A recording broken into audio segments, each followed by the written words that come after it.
DBS 30 plus, UOB 40 plus, OCBC 46. Now these all are the numbers which I got it from Google. Now Treasury Consulting Group is taking an indemnification that these numbers are not owned by us, rather these numbers which we received are from Google. These numbers are not owned by us. When it comes to the top branches, or basically the bank who hold the largest, basically the count of the branches in the globe, it is HSBC, Standard Chartered, JP Morgan Chase, ANZ, DBS, and at the last, my favorite, Goldman Sachs. Again, Treasury Consulting take no responsibility and taking an indemnification that these numbers are from Google. So I hope till now you got to know that DBS is having 30 plus branches in Singapore, while UOB having 40 plus branches in Singapore, and OCBC, where there is a straight figure which is given, it is 46, exact 46 branches we have in Singapore. 72-kilometer country, and we are having, if we add these three banks, then approximately 116 branches we have, only 3 banks in Singapore. So welcome to the world of virtual banks. We need to appreciate one thing, that virtual banks is turning out to be the reality. And we also need to appreciate that Hong Kong is taking one level further in virtual bank. Now we also need to appreciate that MAS, Monetary Authority of Singapore, is currently in a studying mode as far as the virtual banking architecture is concerned. However, it is very difficult to tell what would be the final result Monetary Authority of Singapore would come up, what would be the capital requirement, what would be the total guidelines or the cyber security norms, or the total director or the ownership or the structural process that would be there. Very difficult to tell, but I know Singapore has to respond if Singapore really wanted to be in the market. At the same time, sitting today, Treasury Consulting will give you their version of virtual banks, how a virtual bank looks like. I know there would be many people, especially from few countries, those who do not like that video, because they keep thinking that, you know, we are busy in doing politics, we are busy in doing this. Why this person is making a video on virtual bank? It doesn't matter. We continue to shoot a video on the virtual bank, and we will let you know what is our version of the virtual bank. Now, in this version of the virtual bank which we are presenting on the 2nd June 2019, we need to take one indemnification, and that indemnification is that this is my version. This is Treasury Consulting Group version of virtual banks. When it comes to HKMA, which is standard operating, their guidelines, right? And when it comes to MAS, their versions might differ. So I'm not saying that both MAS and HKMA will go through my version. They have their different version.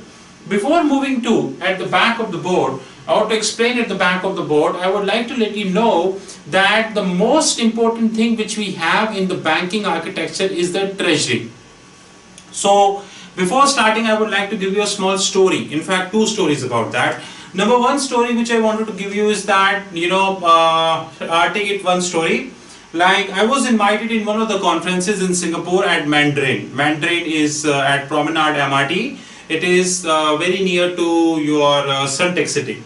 So Mandarin, and where there was a conference going on, and in this conference I raised a voice. I said, we are talking too much about the technology, we are talking about machine learning, artificial intelligence, IoT, blockchain and whatnot. And there is no doubt Singapore is a fintech hub, there is no doubt about that. But when it comes to the accumulation of the all technologies, when we need to accumulate all technologies, when we need to, example, what would I say, computer. Computer is an accumulation of software. It's an accumulation of hardware. It's an accumulation of everything. So you have software differently, you have hardware differently, but computer is the accumulation of all. Similarly, I raised a voice that, boss, why Monetary Authority of Singapore is in a studying mode, why we are not coming up with a virtual bank? Because I'm using we now with Singapore because I treat Singapore as my home country now, because the way, the respect they are giving to us. You would be surprised to know that I'm not naming that person, but this person is from IBM.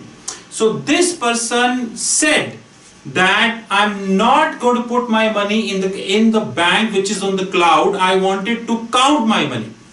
I wanted to ask this question from everyone who is currently watching this video, who will watch this video later, to let me know that how many of you have really seen money in the last 10 days? How many of you? Today the entire world is operating online money. We have Uber wallets, we have Ola wallets, we have Google Pay, we have Amazon Pay, we have in India we have so many payment gateways. We are using debit cards, we are using credit cards, we are using online banking, we are using what not. Really we are living in the world when we need to use the hard money. Now this statement was given up by somebody who works at IBM level person in Singapore. Now you can very well see that even people sitting at the top. Now I have not told you one important thing before going to the video, and then before answering this question, what he was telling to the basically to the audience is that today if he having any problem, you know, he in the Apple phone, because he's using Apple phone like I'm using Apple phone. Today if he's having any problem in the Apple phone, he first visit to his son who is 9-year-old, and his son corrects the problem in the Apple phone, and then in that he would be able to use the Apple phone. Now my question is this, that if we have that level of person or people like him in the meeting, in the committee set up by Hong Kong Monetary Authority, by FINRA, by Federal Reserve, by Monetary Authority of Singapore, and all the respective receptive and responsive central bank, do you think that these people would be able to make virtual banking a successful game? Definitely not. And at the end, what did happen? Somebody raised a question, very well question, and now we are starting up this video. He said that if Singapore do not act fast, then a very small story, somebody came, he dropped some food in the pond, and the pond was having two fish, one fast fish, one slow fish. This story he gave in that hotel. He said the fast fish, first of all the food is the virtual bank. The fast fish is unfortunately or fortunately Hong Kong, and slow fish is unfortunately Singapore. If slow fish do not react fast, then the fast fish will come and take away the food. And then the slow fish slowly die from the starvation. Now here comes our version of virtual banking. We first need to understand before present this version is that if you really wish to have virtual banking in place, you need the people, right people in the committee.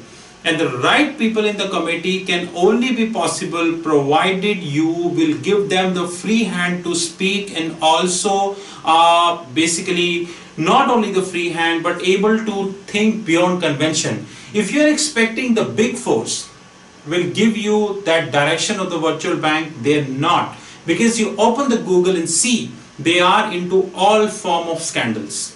And if you are expecting the banks to give you the version of the virtual banks, they will also not. Because banks are also losing trillions of dollars of capital, and just 2 to 3 weeks before, Chase and different bank, I think Chase, RBS and 1 or 2 different banks, they end up losing $1.2 billion in European Union. $1.2 billion in European Union because of the currency rigging. So you need the people on the board, those who can give you the right direction, and you need to give them the fair chance to speak. Now here is our version of the virtual bank. As I already told you that being an ex-treasurer of an American company, I strongly feel that the Treasury department of any bank play a very important role. And if the bank treasury is in a strong position, the bank can reach to anywhere. And the best example is my favorite bank, which is Goldman Sachs, to whom you know that Goldman Sachs sitting at $40 trillion of a derivative book, which their public 10K is saying, the annual report is saying. And even after that, they are always in profit. Even after that, they are always in profit. Now here we go with the our version. Now in our version, as you very well know that this is actually a virtual bank. Now according to me, virtual bank, the main important crux for the virtual bank is the Treasury department. Of course, rest department will play a very important role. We will come to know slowly. Now this Treasury department is divided into 3 parts. Unfortunately, when it comes to the Treasury department, people have one mindset. And what is that mindset? Boss, Treasury means derivatives. No, please improve your knowledge. Treasury doesn't mean derivative. Treasury is divided into 4 offices. Number 1, theoretically speaking, and in the books also, Treasury is divided into 3 offices. Number 1, front office. Number 2, middle office. And number 2, the back office. As you very well know that we are in the world of artificial intelligence, machine learning, Bitcoin, cryptocurrencies and all. Henceforth, the era of back office is over. Back office is history now. There is no one which needs, no one, I don't think people need back office. People need front office. People need strong middle office. So my vision of virtual bank is that I would have a treasury function which is divided into 3 parts. Now one is the actual front office, which is here. One is the back office, which is divided into 2 parts. And one is the middle office, front office, middle office and back office. I repeat to correct in case I went wrong. Treasury is divided into 3 parts. One is the front office, one is the middle office and one is the back office. The middle office is further divided into 2 parts. One is the functional aspect of middle office and one is the technological aspects of middle office. Here I wanted to draw your attention. Why I wanted to draw your attention is because recently, Monetary Authority of Singapore, not recently, in the March, Monetary Authority of Singapore launched a circular. In this circular, they are asking for the feedback or the comments or their versions of technological risk management. Similar circular we have of HKMA also, Hong Kong Monetary Authority, wherein they are asking for the feedback, overview or their version of technological risk management. So technological risk management is something which is now shaping up, and it is on the head of most of the top regulators of the globe. RBI is continue to be an exception because RBI really don't understand what technological risk management stands at actually. Now that is why I have divided middle office into 2 parts. One is the functional part of middle office which covers RegTech, Basel III, FRTB, MAS 610, MAR, CDR, CAR and MiFID II, and the list is pretty long. PR, PRA 110, the list is pretty long. One is the technological aspect of middle office, which is technological reporting. Front office, let's move one by one. When it comes to virtual bank, my definition of virtual bank is not what few licensed holder virtual bank we have in Hong Kong. So they are holding a definition that, boss, there are people in Hong Kong, those or different parts of the country, those or in the different parts of the globe, those who do not have the bank accounts. They do not have the bank account in place. Henceforth, virtual bank means that having that into the mainstream banking. No, I absolutely tend to differ. I told you earlier also, my version of virtual banking is that these branch banking has to go. I again repeat, DBS 30 plus, UOB 40 plus, OCBC exact figure is here, which is 46. This has to go. I am not saying that DBS 30 plus branches, take it 32, 33, whatever they have, they will wind up all. No, few will stay. 3, 4, according to me 3 is sufficient. According to me, if in Singapore, which is a 72-kilometer odd country, not a big country in size, not in the financial centers wise, in size, maximum branches DBS can have is 3 or maximum is 5. You don't need more branches. One branch you can have at Marina 1, nearby Marina 1, one at the east side, one as the west side, and centrally I already told you, one as the other 2. 5 branches can serve the purpose, and that is what the virtual bank is. I already told you before moving further that there is a report which being published in the BT, which is Business Times, which is Economic Times of Singapore, which suggests that $200 million of OPEX, operating expenses, these banks are having when it comes to the management of the ATMs and respective. Now here I tried to get the list of the ATMs of respective bank, but unfortunately I not got the list of the ATM.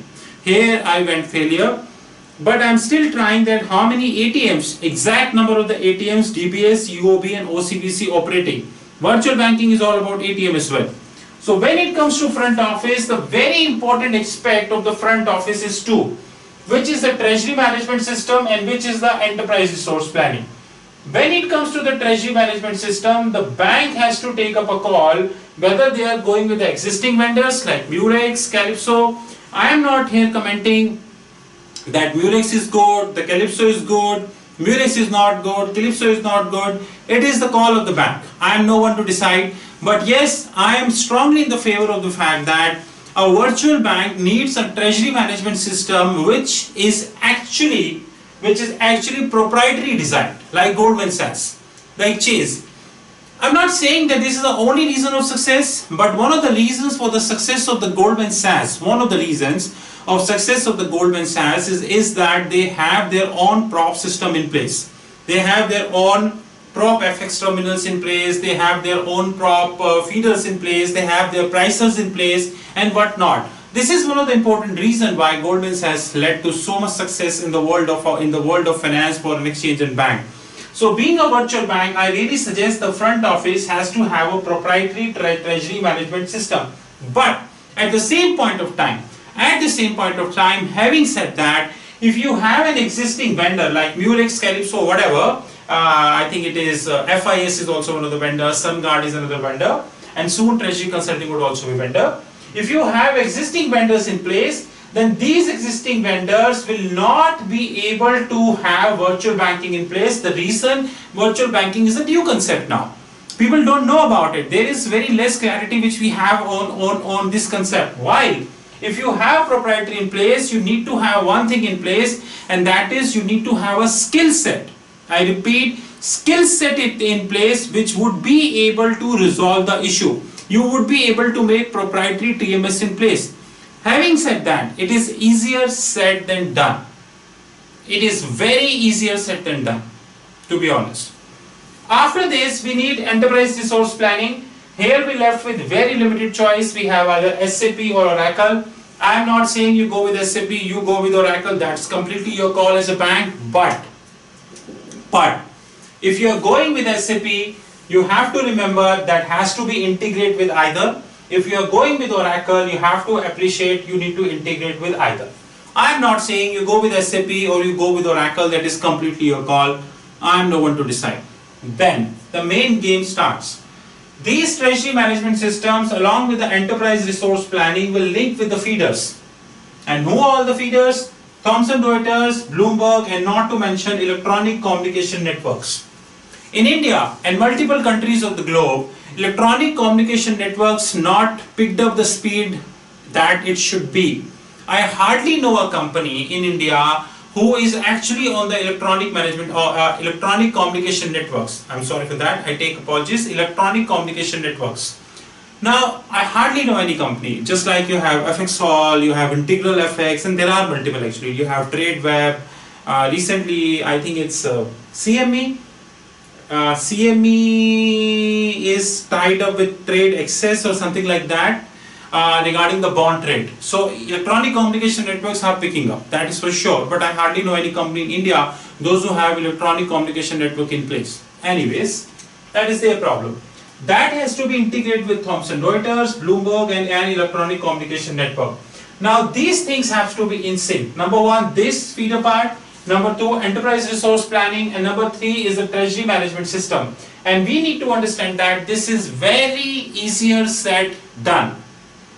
I would like to give you a few examples in that regard. Sitting today without quoting the name of many banks, you know I am ex-treasurer. Without quoting the name of many banks, there are so many banks which we have worldwide, those who have multiple systems in place. Ideally, a bank should have one treasury management system, only one treasury management system. You are GS, you are Credit Suisse, you are Chase, you are ANZ, you are Westpac, you are whatever. It doesn't make a difference. You should have or you must have only one treasury management system in place. But without quoting the name of the bank, it's an actual reality. The actual reality is the number of treasury management systems are pretty large. It's too much. And because of these treasury management systems, the data flow which is actually happening in the bank, it is of doubt. It is of doubt. Yes, I know what I'm saying. Because of so many systems which we have in the bank, the data flow is always an integrity. I would like to give you a simple example in that regards. Suppose most of the people have their one laptop. People use Apple phones, Samsung phones, HTC, Nokia, multiple phones. We are not entering into what phone? Mobile phone. Same. They have some data in the mobile phone, they have most of the data in the laptop, or sometimes people use desktop, limited. What would if you use 4 desktops, 3 laptops and 2 mobile phones? How many of you would be able to remember where did you kept that file? I repeat, 4 desktops, 3 laptops, 2 mobile phones, and let's make the thing complicated, 1 tab. How would you know where did you save your data? You don't know. It's very difficult to remember where did you save your data. This is the same problem once the bank has so many systems in place and it's difficult for them to know how the things are shaping up. And this is the problem. And I think here comes the role of one person, and that is technological risk management middle office. Because it is technological reporting, but at the same point of time, I would like to let you know that that person has to have functionally competent person about technology.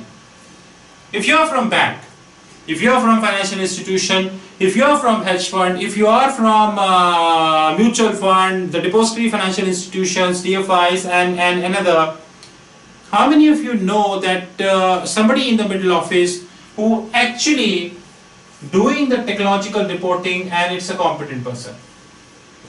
How many of you know that? How many of you know them? They are technologically competent and doing the reporting. Very difficult to get. Henceforth, virtual banking is not an easy game. Not at all. It is definitely not an easy game. After this, we will move here, which is a cross-border banking, which is also known as Nostro account, which is getting wind up very soon because of global payment interface, which is launched by SWIFT. That TMS and ERP has to link with the SWIFT architecture, and that SWIFT architecture is which includes the GPI, Global Payment Interface. Generally, all the G7 banks of the globe, which cover GS, Credit Suisse, HSBC, Standard Chartered, and different, they already have their SWIFT architecture in place, and they actually have a better SWIFT architecture in place, to be honest. But the biggest challenge for them is that once everything would go virtual, how would they would be able to have either it's an existing or whatever proprietary TMS, they would be able to have that in place. And then comes the payment gateway. You know that payment gateway are flourishing nowadays. Amazon having their payment gateway, Google having their payment gateway, multiple companies, e-commerce companies have their payment gateway. Without quoting the name of few banks, they also have their payment gateway. So being integrated with the payment gateway is also a little challenge, and that we need to address, seriously address. I don't know how we're going to address that, but we need to address that challenge. Now here again, the last thing in the game is that the back office is actually not the back office which I'm talking about. Now this back office is a different kind of back office. This doesn't mean the scanning, faxing, the addition of signatures and all. This back office will connect with few branches. Like in case of DBS, we have 30 plus. This back office will connect with few branches, and what they would be doing, these branches would be connected with the back office using RPA, which is via robotics. Now this back office has to be apparently looking it's a back office, but it has to be connected via RPA to these branches. So virtual banking looks very easy, but it is not. And this which we have made is my vision of virtual banking. I'm not saying that this is 100% correct. Reason is when the time will move on, the more circulars will come from Monetary Authority of Singapore and HKMA, we would have the enhanced version of that in place. But at the same point of time, I would like to let you know that as we all know that Treasury Consulting is heading as a bank, and being heading as a bank, I need to have this virtual bank in place, because I know by 2024 or by 2025, when Treasury Consulting will file for the banking license, then this brick and mortar banks will definitely not be there. And when this definitely not be there, so we need the virtual banking, and we need to, as a CEO of the bank or as a head of the bank, I need to understand how the virtual banking works. I need not to dependent upon these big fours or the consultants who let me know how virtual banking works. For me, the question is very clear that banks, either it's a credit department or it's a TMS or it's a treasury or it's a local host network or it's a Swift architecture, it's a cross-border banking, it is payment gateway. My treasury department, which includes front office, middle office and back office, they have to be pretty strong. Pretty strong. And Goldman Sachs is an example of that. There is no doubt about that. It's an example for that. This is my version of virtual banking. I would like to end up this video with one question. Just one question. And if you have any question in play, if you have answer, let me know. My simple question is that, how many business schools you know? I repeat, how many business schools you know, those who are taughting this virtual banking in a syllabus? I repeat, how many business schools you know, those who are taughting this virtual banks in a syllabus? And then, what do you expect? The person who comes out from the business school, would he be a banker or he would be selling the credit card? Can I have one business school in this globe? Harvard, Stanford, you name whatever. Those who are teaching virtual banking seriously. If you know that, let me know. We ready to give you some good price from Singapore. With this, you know my mobile number. My mobile number is 919899242978. You know our fixed income platform, www.fixedincome.global. But before winding this video, I would like to let all banks know. I would like to let all banks know that in the next 3 years, no one will sleep. And I will also not sleep. And moreover, the third phase of fixed income platform, which is already in 168 countries of the globe, is going to start few days from now. And once it starts, it would wind up in 1 year. It's too big. And once it would wind up, which is next year, June, then the difference between the banks and treasury consulting would be 20% of what it is today. With this, I would like to let thanks to all the banks for all the frauds, all the opportunities and everything which they left for us. And this is my version of virtual banking, more versions on the way. Have a great time and talk soon. Thank you.